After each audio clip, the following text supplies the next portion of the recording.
Jim, would you like some time with the mic? I think Ray might have bought you a little extra. Yeah, we think we're more excited about it.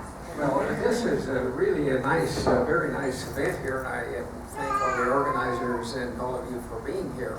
I think it's particularly nice because Ray and I are being mentioned as initiators, and the only thing I ever remember that Ray and I did was doing what we wanted to do. And I think the reason that we're here tonight is because you were also doing the thing you wanted to do. So running for your life's not a bad formula. Well, I thought I'd mention one run on the third hill. I presume the third hill is still being used. And that run was, you know, if you ran it fairly hard, you could do it in 30 minutes. And if you were short on time, it was a good workout, and you could get back to the office and you could do something else with your life.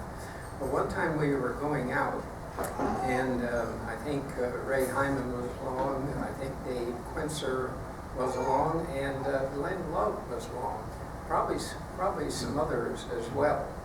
Well, we got up the second hill, then you drop down into that little swale before you start up the third hill. And usually at that time, if you know Glenn, he has kind of long legs, and they're better for going downhill than going uphill.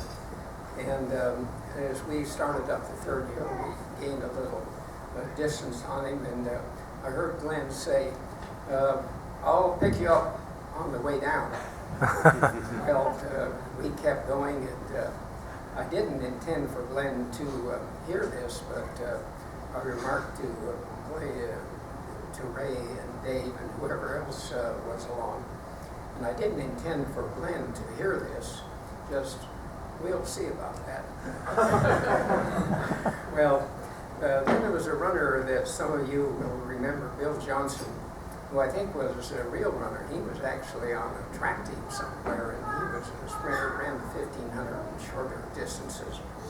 And Bill had said, well, if you want a good time on the third hill, when you get to the top, you know, you're in oxygen debt and you feel like coasting for a little bit.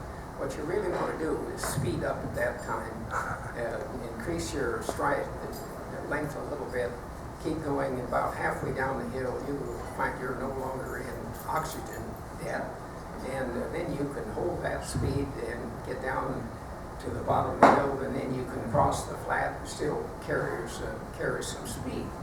Well, so we used the Johnson formula that day, and maybe put a little zest into it as well. I still remember being a little bit annoyed when I heard Glenn say that I'll pick you up on the way down.